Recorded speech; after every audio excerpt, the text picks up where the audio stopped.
अस्सलाम वालेकुम, this is ज़ोरैन Sheikh. आज मैं मुस्तफ़ा कमाल साहब की स्टेटमेंट को लेके एक बात करना चाहूँगा जो उन्होंने अपनी पार्टी के रहबर रहनुमा, अपनी पार्टी के लीडर, बानी महाजिर कौमी मूवमेंट हो या रूहानी बाप भी कह दूँ तो गलत नहीं होगा, उनके खिलाफ उनकी एक स्टेटमेंट आती है।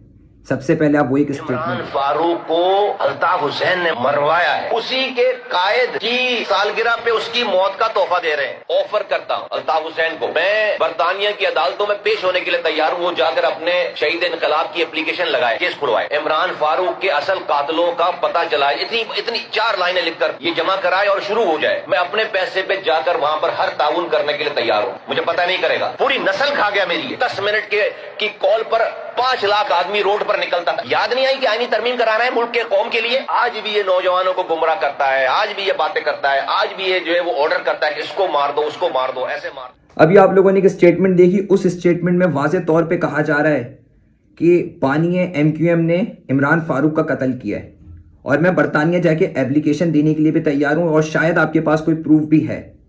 तो इतने सालों में ये बात आप बाहर क्यों नहीं लेके आए? आपने ये बातें क्यों नहीं बोली? क्योंकि अल्ताफ हुसैन की जानिब से एक बयान आता है कि मैं इमरान फारूक के कातिलों का बताऊंगा। उन्होंने ये बात बोली तो ये बात का जवाब फारूक सत्तार साहब भी दे सकते थे, बतौर सीनियर रुकन अनीस कायम खानी भी दे सकते थे, चेयरमैन खालिद मकबूल सिद्दीकी भी दे सकते थे, लेकिन ये बात सिर्फ मुस्तफ़ा कमाल को हिट हुई। तो मुस्तफ़ा कमाल साहब, अगर आपको सारी चीज़ें पता थी तो 15 साल तक आपकी ज़बान क्यों बंद थी? उसके बाद आईनी तरमीम की बात आई तो जब एक कॉल पे 5 लाख बंदा जमा हो सकता था तो आईनी तरमीम आप भी करवा सकते थे।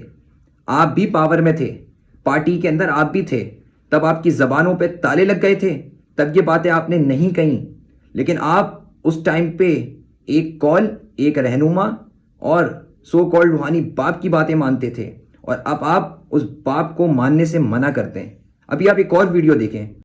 पाकिस्तान के सरबराह ये कौन है? खालिद मकबूल सिद्दीकी भाई। खालिद मकबूल सिद्दीकी भाई वो हैं जो सन 2000 में इंडिया गए अल्ताफ हुसैन की इंस्ट्रक्शंस पर और वहां पे रॉ के साथ बैठकर वहां इंडिया में वहां की मीडिया के सामने इन्होंने पाकिस्तान के खिलाफ बात की और अपना पाकिस्तानी पासपोर्ट फाड़ दिया और वहां से पाकिस्तान आने के बजाय इंडियंस ने उनको, रॉ ने उनको इंडियन डिप्लोमेटिक पासपोर्ट इशू किया और इंडियन पासपोर्ट पे ट्रेवल करके अमेरिका चले गए। अमेरिका की फ्लाइट ले ली सन 2000 में। अमेरिका पर बड़ी बड़ी खबरें दिखी जाती हैं, हेडलाइनों में रॉ के एजेंट गिरफ्तार हो गए, हथियार बरामद हो गया, नक्शे बरामद हो गए, पता नहीं क्या कुछ बरामद हो गया। सन 2000 में हमें इंडिया लेकर जाने वाले अपने साथ खालिद मकबूल सिद्दीकी साहब हैं। रॉ का एजेंट बता रहा है, जिसको आप रॉ का एजेंट कह रहे हो, कह रहे हमें इंडिया लेकर जाने वाले खालिद मकबूल सिद्दीकी साहब हैं जो हमें रॉ के हवाले करके आए और हम 4 महीनों तक वहां पर रॉ के कैंप में रहे और 4 महीने के बाद मैं वहां से फिर भाग। जी, आपने बिल्कुल सही देखा, ये मुस्तफ़ा कमाल ही हैं। 2016 3 मार्च जब इन्होंने पाक सरजमीन पार्टी बनाई और ये खालिद मकबूल के लिए ये बातें करते थे। आज इनकी पार्टी के जो चेयरमैन है कि सन 2000 में खालिद मकबूल सिद्दीकी इंडिया गए बानी MQM के कहने पे और वो भी रॉ के एजेंट थे और 4 महीने कैंप में रहे।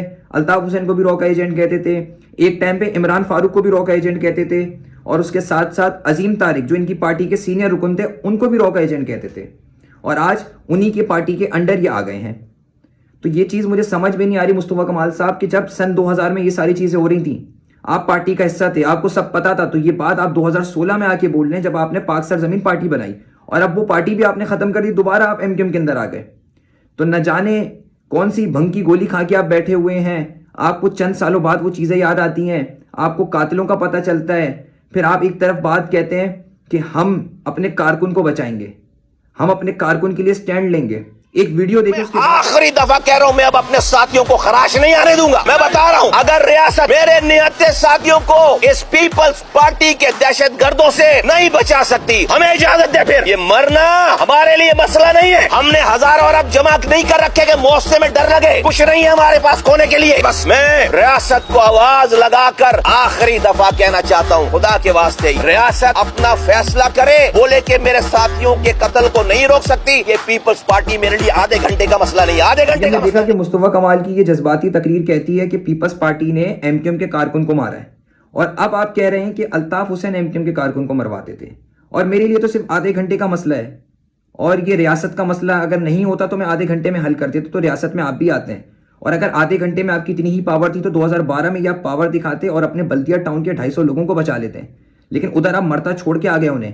11,000 آپ کے کارکن غائب ہوئے, آپ ایک کا بھی پتہ نہیں کروا پائے, اور آپ کہتے ہیں کہ میرے لیے آدھے گھنٹے کا مسئلہ ہے. اور یہ آپ میڈیا پہ آ کے یہ بات کہہ رہے ہیں, یہ کسی پولیٹیکل پارٹی کا بندہ اگر اس طرح کی جذباتی, اس طرح کی دھمکی دینے والی تقریریں دے گا تو اس کو مصطفیٰ کمال کہیں گے, اور اگر اس طرح کی تقریر کوئی بانی ایم کیو ایم دے گا تو آپ اس کو غدار وطن کہیں گے, آپ اس کو کرمنل کہیں گے. تو مصطفیٰ کمال صاحب, آپ اپنے الفاظوں پہ غور کریں. اور آپ یہ کہتے ہیں کہ میں نے یہ کام کیا, تو 2006 سے 2010 میں جو آپ بہترین میئر بنے تو آپ کے سر پہ جس کا ہاتھ تھا وہ آپ کے روحانی باپ تھے, اور وہ اس ٹائم پہ کسی پتھر پہ بھی ہاتھ رکھتے تو وہ بھی اس سے بہترین کام کر کے دکھاتا. اس کے بعد ہم نے دیکھا کہ وسیم اختر صاحب میئر بنے, وہ کام کیوں نہیں کر پائے؟ اس ٹائم پہ آپ بھی تو پارٹی میں تھے, آپ ان کو گائیڈ کرتے, آپ سمجھاتے کہ کام ایسے نہیں ایسے ہوتا ہے. لیکن نہیں, وسیم اختر کے اوپر کسی روحانی باپ کا ہاتھ نہیں تھا, روحانی باپ کا ہاتھ آپ کے اوپر تھا. اس دور میں اگر کوئی بھی میئر کراچی بنتا تو وہ کام کر کے دکھاتا, لیکن یہ چیز آپ نہیں مانی. جو جہاں جب تک کریڈٹ ہے, اس کا کریڈٹ ہے نا اس آدمی کا, کہ بھئی آج جو ہے وہ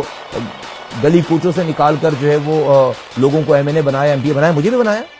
اگر یہ بات آپ نہ بھی مانتے تو عوام کو ویسے ہی پتہ ہے کہ آپ کو اور دیگر لوگوں کو کس نے بنایا, کون نیچے سے آپ کو اوپر لے کے آیا. اور ایک جگہ آپ نے ایک اور بات کری کہ میں بغاوت کا اعلان کرتا ہوں, ہم کسی لیڈر کو نہیں مانتے, ہم کسی رہنما, ہم کسی روحانی باپ کو نہیں مانتے. تو یہ چیز آپ یاد رکھیں کہ آپ نے بغاوت کا نہیں, آپ نے غداری کا اعلان کیا تھا. اور دوسری چیز یہ کہ اگر کرنٹ ٹائم پہ اگر کوئی مہاجر قوم کو ریپرزینٹ کر رہا ہے, کوئی ان کے لیے آواز اٹھا رہا ہے, تو وہ آپ سے زیادہ آفاق احمد اس کا حقدار ہے. کیونکہ آفاق احمد نے ہم نے دیکھا کہ ایک آواز ہو کے مہاجروں کو جوڑا. انہوں نے نہ کوئی بغاوت نہ کوئی غداری کا اعلان کیا, اچھے وقت میں بھی ساتھ کھڑے رہے اور برے وقت میں بھی علیحدگی کا اعلان نہیں کیا, کسی اور کو اپنا باپ نہیں بنایا. وہ ان کا سٹانس ہمیشہ ایک ہی رہا کہ مہاجروں کو رائٹ ملے. اور ابھی ہم نے دیکھا کہ ٹینکر ایشو میں بھی کس طرح سے مہاجر قوم کو ایک کرا انہوں نے, سندھی اجرک نمبر پلیٹ پہ انہوں نے مہاجروں کو کیسے ایک کیا. اور آپ بولتے ہیں میں نے بغاوت کا اعلان کر کے ان سے علیحدگی کر دی. آپ نے جی بھائی کرتے تھے بھائی 20 سالوں تک, لیکن ایک حد ہو گئی نا, ایک حد ہو گئی. اس کے بعد ہم نے بغاوت کر دی ہے اور فارغ کیا انہیں. رات میں تقریر کرتے تھے, صبح ہمیں جو ہے وہ شرمندگی ہوتی تھی, لوگ ہمارا مذاق اڑاتے تھے, قوم مذاق اڑاتی تھی. تو یہ کام ہم نے کیا, کسی نے باہر سے آ کے نہیں کروایا کام. ہم نے دیکھا کہ مصطفیٰ کمال صاحب کہتے ہیں کہ تقریروں کی وجہ سے مجھے چیزیں فیس کرنی پڑتی تھیں. یہ وہی تقریریں ہیں جو لاکھوں لوگ جلسے میں ایک ریڈیو کی تقریر سننے آتے تھے, اور اس شخص کی جانب سے مہاجروں کے رائٹ ہوں, عورتوں کے حقوق ہوں, ہیومن رائٹس ہوں, اس شہر کو صاف کرنا ہو, نوجوان نسل کی تربیت کرنا ہو, وہ اس تقریر میں بتائی جاتی تھی. اور وہ تقریر سننے لاکھوں لوگ آتے تھے. اور آج آپ کہتے ہیں کہ ان تقریروں کی وجہ سے ہمیں چیزیں فیس کرنی پڑتی تھیں.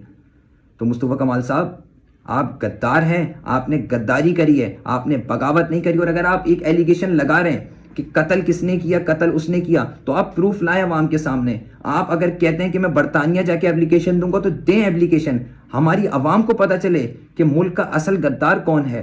میں کسی بھی پولیٹیکل پارٹی کے فیور میں نہیں ہوں, کسی پولیٹیکل پارٹی کے سٹانس پہ نہیں ہوں, کسی پولیٹیکل پارٹی کی پرسنالٹی کو میں فیور نہیں دے رہا. میں صرف فیکٹس اینڈ فگرز پہ بات کر رہا ہوں, اور میں مہاجر قوم کی آنکھیں کھول رہا ہوں کہ آپ کے نمائندگار اس طرح کے ہوں گے تو آپ لوگ ترقی نہیں کریں گے. آپ اپنے آپ کو مہاجر کہتے ہیں. ارے آپ مجھے بتائیں کہ آپ کے کون سے باپ دادا نے ہجرت کری, آپ کی کون سی ماں بہن کے ساتھ زیادتیاں ہوئی, آپ نے کب مہاجروں کے لیے آواز اٹھائی. آپ صرف اپنے لیے چیزیں کرتے رہے. 2006 سے 2010 کا آپ ایک ٹائم پیریڈ گنوائیں گے جس میں آپ کے باپ کا ہاتھ آپ کے اوپر تھا, اور تبھی آپ یہ ساری چیزیں. مصطفیٰ کمال بات کر رہا ہوں, سٹی ناظم کراچی. کیسے ہیں آپ؟ خیریت سے ٹھیک ٹھاک ہیں؟ سوری میں آپ کو ڈسٹرب کر رہا ہوں. میرا خیال ہے کہ آپ نے کمپلین لکھائی تھی 3:18 پہ. کوئی آپ بتا رہے تھے کوئی یہ کوئی گڑے وڑے پڑ گئے کہیں پہ. ہم نے دیکھا کہ ایک کال آپریٹر کو کہاں سے کہاں تک پہنچایا, اور وہ کال آپریٹر آج اس شخص کے بارے میں کیسی باتیں کر رہا ہے. اور آخر میں اپنی قوم کو میں یہ کہنا چاہوں گا کہ ہمارا سب سے بڑا مسئلہ یہ ہے کہ جب ہم اپنی تقدیر ایسے لوگوں کے ہاتھ میں چھوڑ دیں کہ یہ ہماری تقدیر لکھیں, تو یہ اس طرح سے ہی لکھیں گے. اب ہمیں چاہیے کہ اپنی تقدیر, اپنا فیوچر اب ہم اپنے ہاتھوں سے لکھیں. اپنے ملک کے لیے ہمیں جتنی جد و جہد کرنی پڑے گی ہم کریں گے. تو تمام لوگوں سے درخواست ہے اس ویڈیو کو زیادہ سے زیادہ شیئر کریں اور دعاؤں میں یاد رکھیں. پاکستان زندہ باد. اور آخر میں مصطفیٰ کمال صاحب آپ